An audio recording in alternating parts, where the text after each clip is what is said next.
chener so baka update ka wona ne agar makwai mal madi lang Thomas gador makwai baka update ka kui pan gak jen baka update ke je ka baka update ba ka reinu wara kelu beto ka reinu wara kelu update da ka wona ne ga reinu wara kelu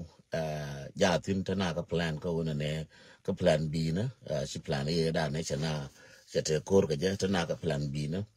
ka wona ne an to jal ka nya lo ba chaw dien je dina ka plan B do ko dar yalla kan plan B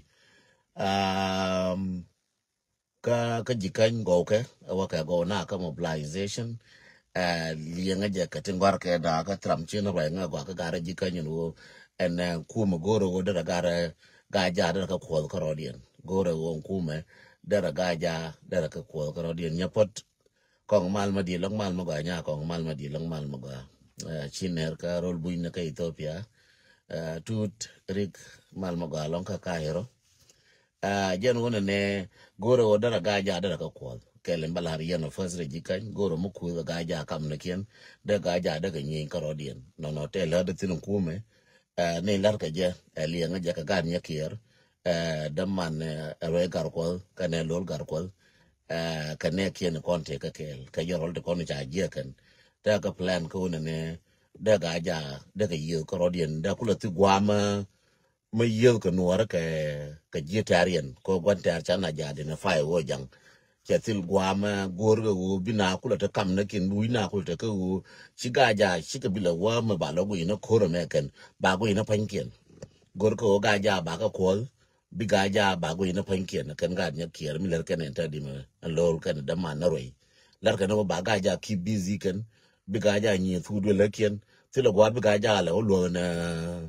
na ga jo ko tel gwa bi ga ja la ulon ji pangak bi ga ja ko la busy ka panken ka rodien moya nga ketam bi ga ja bi ko la busy ka panken ka rodien jen plan ante ga nya kiran tadi plan mo yen ga ja goro bi alatin bum yen ja kir goro plan mo bi aje kafta ga chor na ka rodun bi angal kafta bi apple bi goro wo bi angal kafta yen ga ja bi angal kafta bi angal pul ko wona ne bayana kam no kun la kan run kan mola ya cheling dung ter ke ka benyo matin ka dung juba ya jen wona ne bia ja ngacho no ga ja kam no kun je ga wo bia yi mobilization la na je ka gwantar chan je la ka pain kon abana yi kam kon ga ja for yi kam no kun please maling na rodien ga ja te ka dis te ka ready chara go te ka gor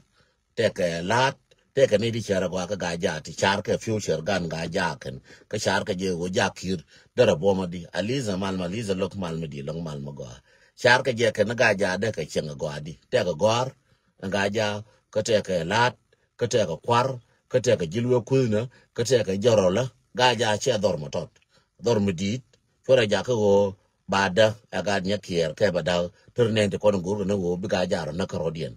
ga ja chore ye ko rodon please gore jaga pel bi angal ka tia ko ne mo wo tenin ba ngam bi apar ko chorom me wa palnin bana par ne ko chorom ka shagwa o bana kula par ko shi duorom chagwa ka kon jende lar ye no o bana par shi duorom chagwa ka kon at all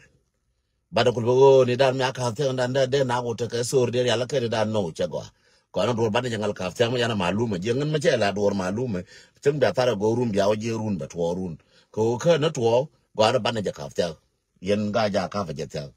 a jende la riyen wana mo akel ka ti kon ti lada rawde men dien ka jikan wana me ka ga majo gan majo ka tin malka gwang ka ne kir ka ne jok ka tin malka an gwang ka ne jok ka tin malka go ke lar ka plana kien and then ka dong bana ka no plan na kien ka plan B na kien ka gwa be bana bana jamno and plan B na kien ka gwa abi bano ka nga ga jalong o bana jamno ka gwa abi bano and plan B na kien gwa abi bano bana ka no jende la yin wano gwa abi bano bana plan B na bana ka no ka low ka tin ka lada ka jalka lo ka gwa di ala ken ko la chere ta daga ta na min ta ka generator mucha dor belai me bedof belai madof belai madof belai madof ajen tan ta lo lo ta de pan lo ka jikan ku me lo ka jipan ga ku me lo ke ene gwa ma chire no to tin la dem ka go ka jabeken go ka jabeken ku me ka lo ka ga jo ku me kan ka lo ka jipan ga ajen tan ta lo na ma cha ma lar ka dor chwana pa orien chwana ja boy chwana bonne ne alo dong te ma lar ka ken lo cha da na rode mi cho yung dit ke li wona cha da na rode ko je ran ku kon dia le lwa cha ta daga ta jere tere mi la dob line dia so yen chore ya chona ga lo ko chona ko dulumu ko me dong chi ka tin ka ko te ga lo ko ti yi li ko na ser te ga lo ko ti yi li ko ulang te ga lo ko ti yi li ko panga mutana tin de panye la te tere nwara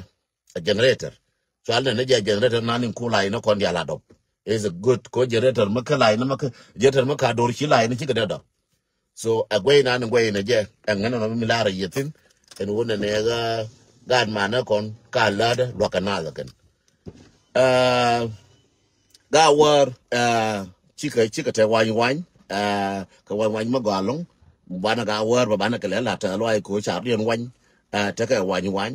anan ne bit worun kana mo la bialin kana mo dieno kui pan ga kui ma ka nos gara ga war la gara yor bialin wo chika te kui mdit gara gan war bialin wo te ka kui mdit ma ba to leken ko bon me bo na pan te ga war che gwana te ga war tin ta ko kin tin tu yer che wo bo kui me malawa no che wi ma ka la che wo bo ka che bon gan war no cha lo ga war chi we war che lo ra mo we war ndi che lo che we ne me che la tum na ka wo bo ga ji pan ga ka bo ga ne ba liu ke la gan mar chi we war che lo we war che gien yo ra me ye ga war ke ga ne gien me de ne ye ga war chi ga gien ka tin no bitwo ya ga war ne tin tile ene mor ma bia go shene ne dong ateka tu duel ko lo ka ga war tel ke na ka tin ko ro ma bitwo na dial bi ka tin la ke dol na ka tin dol bina bi ka tin nga ba ka jizira ka pan ga che bok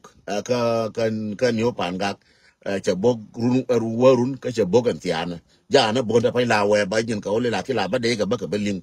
de ke timalal ke ken bo ka che bok warun ka che bok an tiana ka ja na bo la we bo chon de ka belun jo men be na ba bo ka tin ne di je ko na cha ngai ke na gwam bo ka cha ngai ke na gwam go ra cha ngai na ji ji dire cha ngai ke cha wo ge cha ge ti le mushkala yani mi waron ni nan mi waron te ka dol ti ke na wa ka pwa ko ngwan la wa ka pwa ngwan chi wa pwa ka na wa wara ke na wa chu ke la tu yir kan tu yir chwe ka na ngwan an jo ko to chwe ka bo mi cha ka bo ngwan an jo ko du do fo mo la ka pin do cha ka mol pin chu na rin ko ba war ta ka wa te ka an do dang jok te ka ngwan dang jok te ko ni cha bo tu yir te ka again no ka kui ka jube chere min changa jan wo duop ter keke che yetin duop ter keke kana kor ka mandara ne te rie ma baka wa rie ma baka re jana ka na gara jana la ba nyina ba mai ken ka cham ke nyina ngana kala no mandara ne ene chi ke chara ke de ka mandara ne ka ne ki de mo ta de pan and do ba malawe ka bar ka dalo dia wo je be je ke nyome do malawe ka bar ka dalo chalo ya mandara ne be je ke nyome and wo bi ka jen nan bi ka la waka do wo yi sen ka jo wo sen Equatoria and do me we ka do mandara ne me dia wo je chika te ka mo chika te lo tin chika te lo do malawe ka do mandara me ko chanka mandara ne je ko mai ke nyina cham ke nyin ko bar mai jo kan ne to wo mai lar ka na ka ne je du so ngane chi mandara ne chika ga chi mandara falaja ramo jala gor chora diera ke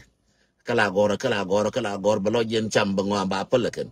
che jo chen man chora la riete ramu cha jem wono je chi attention dun aje che wi ke ko lat kon ke kwa share video na attention dun cha wu jaran ran mi chen be ka ko ba attention bo wush be ka be bi chere ma cha top chen ku da ramu chora je gor ka so je chi attention na ne chi wi ka news kon la ne news kon kwa mi share ne je wa ma mo ina nga tam and then a jel nyin ke wono mo we to ga ra we je tra mo rije ba wa karade we je tra mo rije ba wa karade so again no na dial katin na ka kor ngwana malke cher malar ke je do la de je siang cher wa ga ke ka nan yam tira lo jaw cher me che jo shang edan tira lo jaw cher me chala Bible. I have decided to follow Jesus. No turning back, no turning back. Till a turning back. Till a lo jaw. Cher me chala riaba chalinga ken ba message and one ne ken ne bal ken ka do benga. Bana take good news ka jan payema ke liu kui jikan ka mana kui me ka west bana take new to go a pal nan roping and jan wona nen kor and jan ta de kor ba take a tactic ba la tiam kui me biara lo nyo ya la ka biara nyo ben biara nyo tim kui me jan ta de kor no so ajen ande lar yen no ajen gwan ande lar yen no dol ka tin malke ka kor ja tin chika wo chika orom ka council la dola chika orom kare council do minan char yen ke dei ka cha gwa ka dol so che je gwa ke ngwan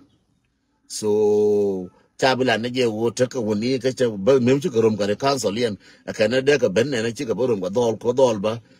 cha ka kwa nyen ka tung wora mindi dol cha ka kwa nyen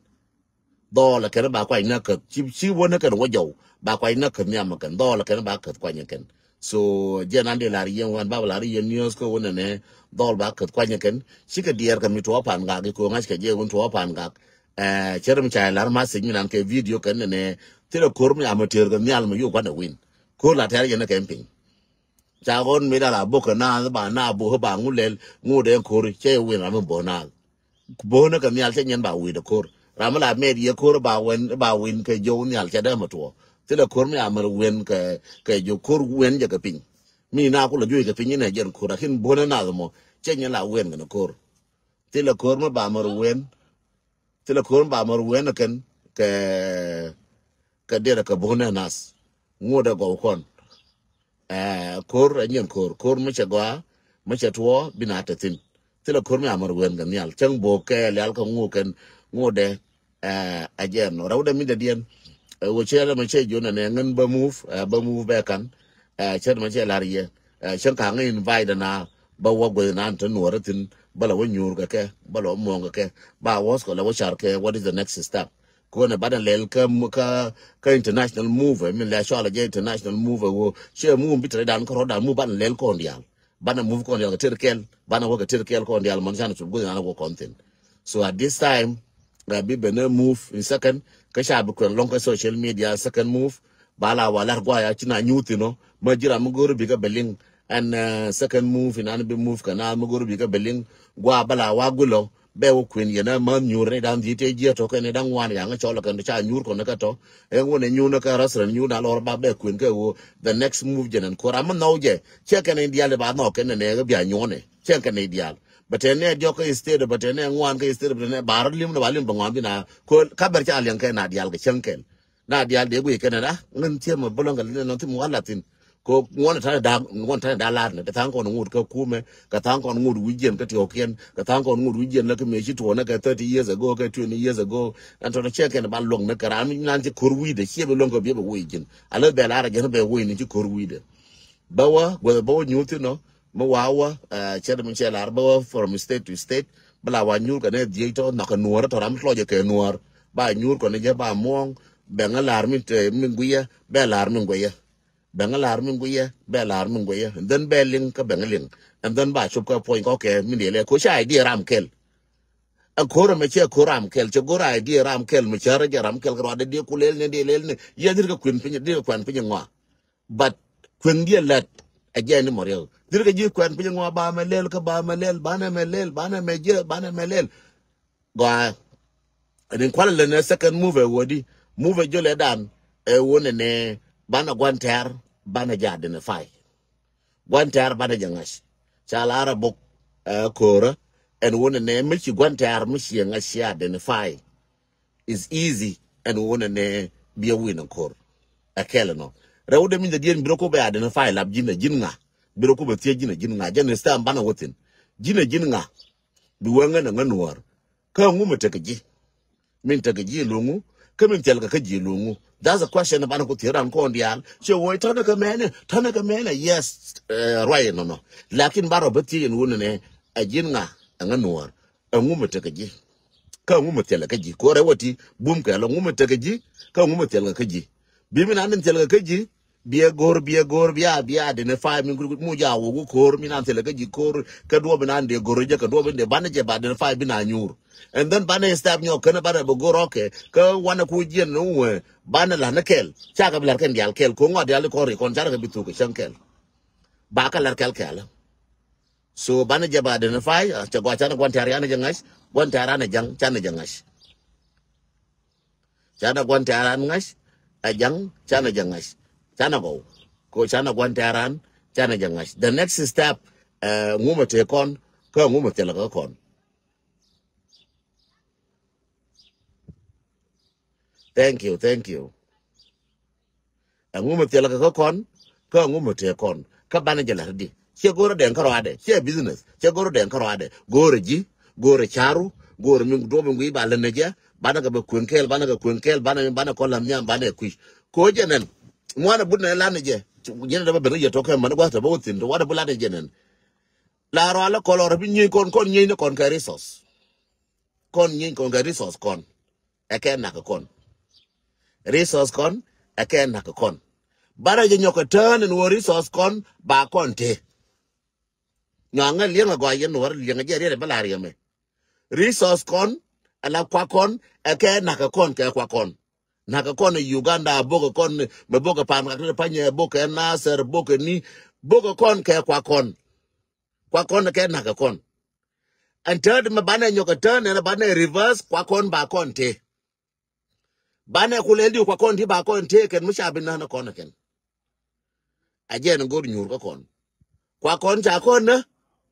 bana jeri boss kwa kon ba konti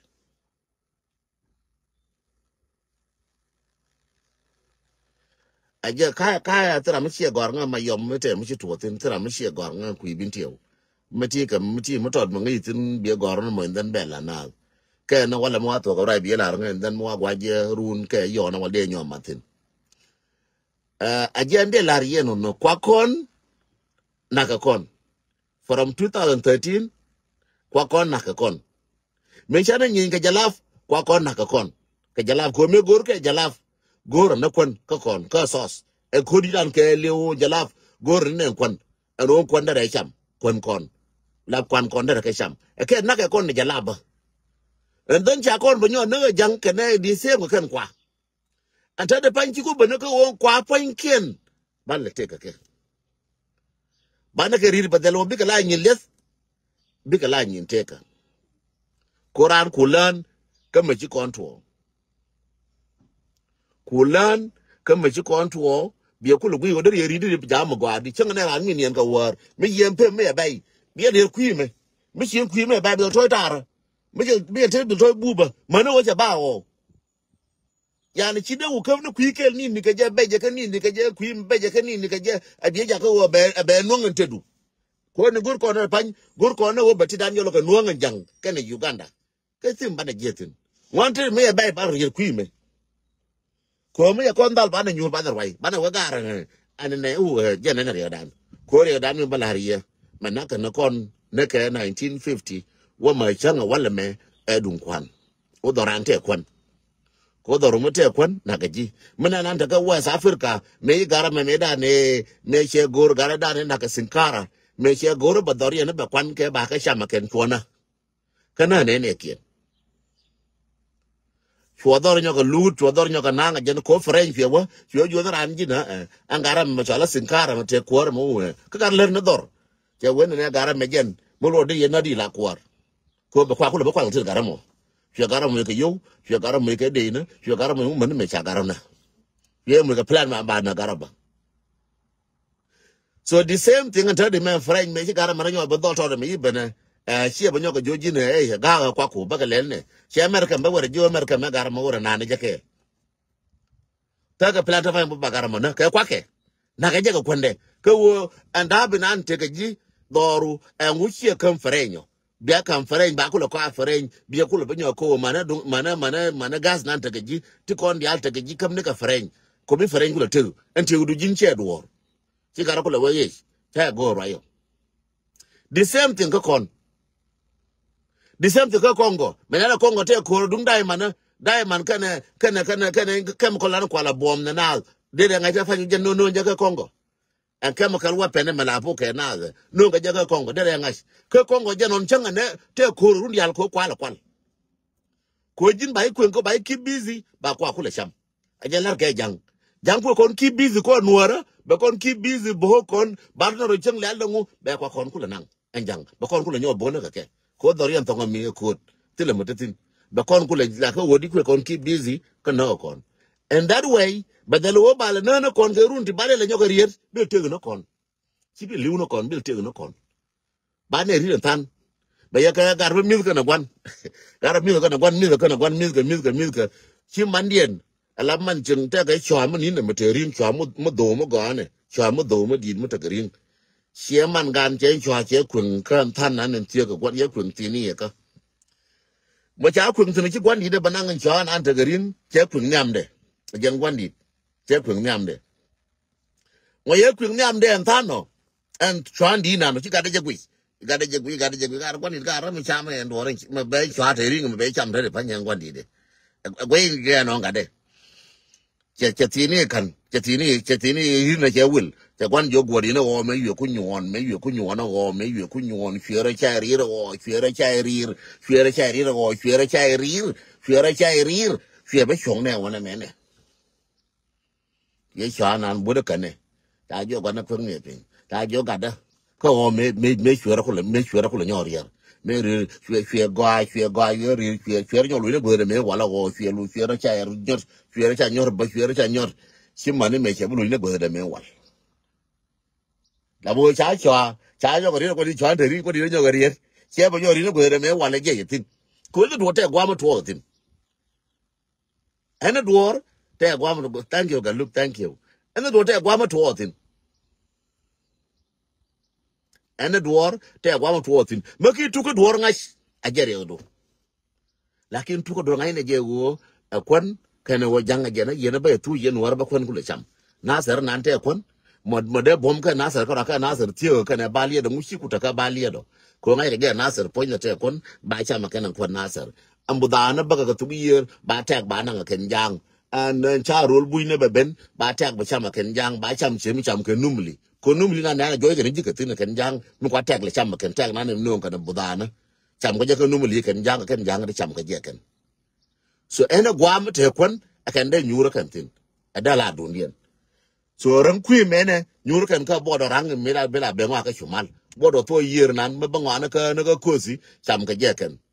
ane kan me de ngwa ben ka jubal ne de ngwa cham ken ajen kwan ga le jo yena karanti ni siaji nang sia wil ja ku nyam dun anta de chara nyo go yo chara nyor yero te ba chong re na pe nora bane cham ken mi cha lo bane cham kel ba ko cham kon ko chwada je no kul te gwandit ke na ga de go chwa cheng dor gwandit che chwada bari je na ga chwa ma te rin je ndol je ne de wo cham je ka ta gwandit te tir ka gwandit go re je rin go no gwandit che no je ndol so je rin de bari na gwandit rin ne rin ma che rin ne ba chong ne bo ta tin ga jo ka yi ga de yer nyor yer wi mon yer nyor yer fie ba chong ne bo de me dan so again ta te kon fangen plan b te kon wona ne ba de lo ba kon na nyin kon ba kon teken kanyen plan b ta tin ba la yin chang nyin kon ba kon teken chu ko ran ne hu cha ko mo no ba je nyam hu cha ko nga che mo ko ka jang ba je nyam ni nga la ko rai ni yin ji cheng bia ko lo we ba ko le di bia ko ben ko je le ke ne chi la ho ni yin ko le je ne ba le je no na yin ji cheng la nyor bia ga re ne ni je ko kon je ne kenin go ajenen bana jelle ka chara na dial sila ramati char mo go che woti ka phd ka che woti ka master degree ka che woti ka diploma ka che wo kire gar no ai cha da bana kara mo ke gar na ram dam ten lwa da na te ram ten lwa da na te ka da na la won le alge na yen wana bi na te ka da na te ka te na lwa ramu ngai ngwana che wo ne cha wo ne di ngai ne cha pan ga cha bo cha ka cha rai ka cha ka pai bunen ni no bo ke ka na kor aja na kwala chala na wona ka news injol cha bo pan ga bo ka je ka na kor bi ko pan ga ba ka gwish ko ran chi plan bi che la pali ko chi plan e che fail no la we ka plan b we bi plan e ko la ba ja ko plan e te am bo na mo cha na jangash ta fa kwa na char ka na bo na bo ka ko no de tuodi aja na bana ba nyutin aja na kwala joni ye plan b bana ba nyur ka okay anena chi bu ra kon ka lef go relax kalar se gor ko ne bana yo la la je na fa bana ko nyo pal no go lar mo go ma bana jolo ko pun pin ko ndial bana chartin bana mongtin bana rwaitin biramo la rir baling biramo rir baling bana jeling ko no la linya do re wala cha bana je ba bale no kay rap la re do baling ba wari jenen cha ko ja ko na me nga jir ba so la de ko la ti di la ti ko di me la nyo tar ja me da me tana chang la nyo tar ja ngan bo ling ka nyin di na ba wa nga me re ba do nguri ni wi en no te di ra chang lo ko lu nyal ko ka pan ga ba do nguri ni an ra ma wi je me cha la re ngu de ye lu do ngu no tong ma ga ba go yen go ne je ne ne me chera ka ngot kon che kon to ka gar ngin ngin yo kon to na ka ron ne me ne ka ron ne me ne chwo ba ya la ke ne je ndo mo go yen de ya la je ka bà quay trả lưng đuổi ngủ bà có đuổi bà ngủ nhóc cái chỗ đuổi mà nguyên nguyên này rini bà quay ngân quay quay cho chân mặt cái ngủ mũi cái mặt này đam gì nó là bà cái quan này này lên được cái đồ bể là này này ngủ chế lên lúc ngủ đâu dân chỉ thốn này thay phải như vậy bữa cô thôi chắc bà ngay chả mặt nào đi ăn chỉ biết là đồng ram kia mình ngủ ngân cái gì hết con bán mày lên hết con bán mày lên ngân cái đó nó chơi nhẫn cái bị urgent cái đó là phải những cái đồ gì này lên như nào bari cái mẹ nào ngan lên chỉ con bị luông nên này ở đây gần thân thì này chia một goram kel mo ka tam che gur ke mumen ta ke mumen mene ngan ba gur bala kwar ta ke mumen che nyen bi ko long ne ne ri mo go no mumen na kon dial ba da ka chaping bana gu ne ri dan ka wan taran bana gu ne jangan na point en jang point de che gur ko ta ka ti ke mumen is fine lakini mumen du le ni du no ba du la ban ku lo rum e che ku to na wala ban ku lo be nyu ga wa ma chan go ma jine ku lead ngal a leader che wala ba da nga ko ni da kur nga bila kur ko no min je ko la ko nga tiru bala ke je nga gore je ga ri mo a jin kuare angan kuare a kuare je na ramo a kuare je na chemo kuare ina nga ko ndial kuare che ngen den ke che jin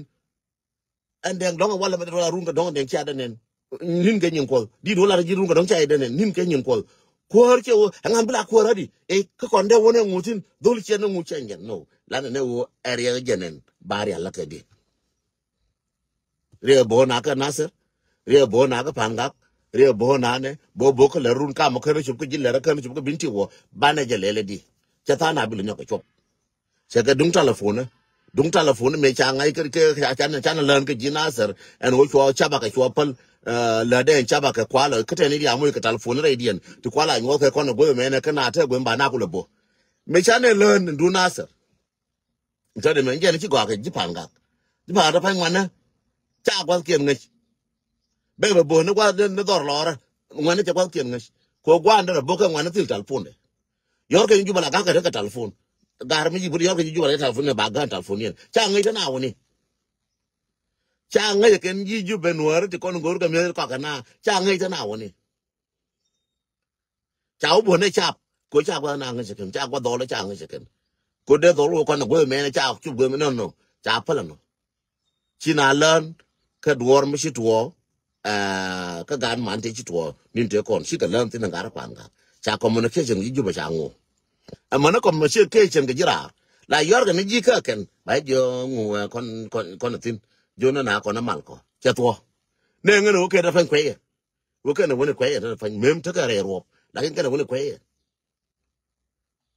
a jan wo cha na lan ka mistake da na shi to ne de kon radian we karo we gu jira mo ram da fan tin ram te telephone ne yor ga ju ba ke ka kar cha le kan cha ro screen ta la lu ka jo la ring ne chin ramande bende bala ne wo de cha ja ji ju ko da barwai la lu ne jo ko gwe wang gwe ka na la jo je gwe ra me bere panye dong be ka dire be ka mbe bala ni je la tuna gwi de abadwal ba gwe nyin ne abadwal la ba ro de so this is how thing are learning me cha la learn ka dung bomba men ka nasir ka bomba men bo na ka ka pan ga ka chana jangai wo kor chala kor bo ko no ko no bana ku gor chaf ko chana len kareo chana bo ka nasar chana bo nyo bo na ka pan ga she chemical che use ka nasar ka pan ga ka fan yu na dei bo na ka dei ko che ngai cha ngai bo na chemical cha dual ko cha ngai wi mon ta fan bo na ka ni pan ga ka dei so tilangu bu ko da ja ko ba ga so jande lari na ka khor ka pan ga kor jatin bona bada kor masile engagement ni joni ye kor ma ta ci kor de la na ko nyal tele engagement medi ka tele ka tarati ngwan tele engagement ka tele ka tarati ngwan so china da right kan na kor na lakin mu ka wi engage ka pin shi gorom ba lari ba jo cherom ja wutundur minan chirom na kan ga council gana that's it ka cha ga cha council gana anyo ju ni jo ken jande lari ne yen wodi al wi mon kelew wo ngwana ka tin malke mana jikan mana binti yo ka tin wona kon ka plan B ko char nga show chana te ke card malaba card mo solution de che bana budu ba yo dul ba ko bana je bana ka dul yes lakin tade me na bu ina je ndo balen ne je ndu karmo card Uganda malaba ne chang bina ba bo gore solution ma go gore char ma go che gore ka ta ka che gore ka bilem che gor ka pal ka che gor ka bilem ka che gor ka e ka yen che nyangu na bona ngala yotul bia de ngal no ba bo no chengen ba e de ka ko go me ne chengen ba kwa ne nyur kwa ne je ku ka ra che kula ne che lan gen ne ku ngo na ngo gen ba te ram kel ka ye che gas ba kon mu char mo ga mu blo jun te tin mu bia no yen dal chen ba bo ju chen ka le char me be gar mo to de cha bi ngas bia ngai no dong de dong che de la gwa de ngor ma tot miatin nyare dana won je na char mo gwa me de kon won ko ga di de kon won kon ga di ti man kon nyer di da ka won ka dong de wo long ken ken nyera ba dong de wo sol nyera aman kon dong ke de lar ken ga ra ka la bo ye me la jene dong de kon kam solution nyera aman kon de kon kam solution ken for the buddha solution dong ba ben kan e te pin e cha ku la ko na ngu e chengen solution de an ka da me gore char cha gor ka pel aja bok Uganda aja bok Kenya aja bok ngu aka bok ngode char ne je ko ne solution ne janan kwa bo tong tare twar ka ba ho tong ka kwa tong wi de twar ka ba ho tong ka kwa tong ro ka de twar ba ho tong ba be go chong ne an bon ko ba tana ka me bi bra solution bra winners me bi ja ka wo be chong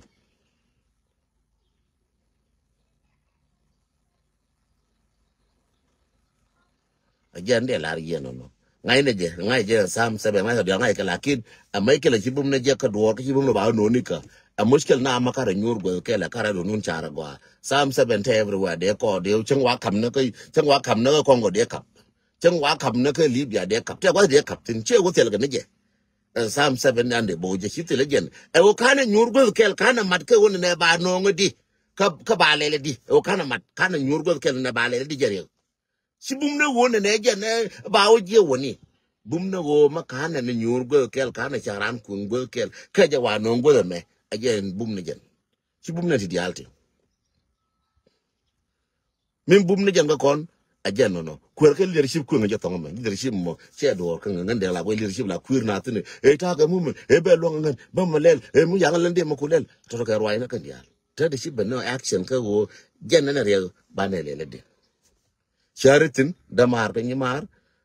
charitin ga damar charitin nya nyimar kun ni charitin ne de le di ma jin gwe ngui ne je ma cha ko kam ma jin cha ko jo ne an ka da mala bo na do tri le di ma jin ni ka je question mo wara ka wu bi de ne wale ni ne tin won ne cha na bo he de le di ka charu jin chi mo cha de na chi mo char ko ngan jorol chi mo char ko ngan friet chi mo char ko chang ngan de ne jin mo atin ne bo na di char di gui di le di ka charu jin charitin bu ko be ilwa ka wor ma pale wor ma tie ko ne chi ne je ma bo na ta ri panye de le di ne ko ta cha den ta tie je ne tie ngun den tie weu tie kan ku ko ndi alo ne me chi ne ku je me de ko je tu di ko nora be kam char ko ba ya kam char mu wa wotie la lo ina na chiu na kien lo ina na ta ke dan ti na den ta ku den cha na ti dia de ta ne lu ku na ta ne gi si no go ke si ke je ga no ta ne gi si no ta ne ngo bi ke te dien ba no ti ke na ba ti an kon ba ne jiram na ne je ti den ta ke ti wiu ke ti ngunden ako da gui mo ko tie mo do na mo tie jo ni je ko tie ma do na ko gwara ne na ba le di